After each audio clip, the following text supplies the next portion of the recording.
संजय राऊत यांनी भारतीय जनता पार्टीला बकासूर अशा प्रकारची उपमा देणं म्हणजेच या देशातील 140 कोटी जनतेचा अपमान होय।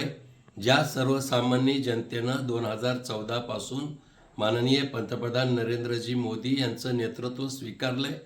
सबका साथ सबका विकास ही भूमिका तळागाळापर्यंत पोहोचलेली आहे आणि विकास, सुशासन, पारदर्शकता, भ्रष्टाचार मुक्त सरकार हे केवळ भारतीय जनता पार्टी देऊ शकते हा विश्वास या देशातील सामान्य जनतेला पटलेला आहे आणि म्हणून कुणाचं भक्षण करून भारतीय जनता पार्टी सत्तेवर आलेली नाही।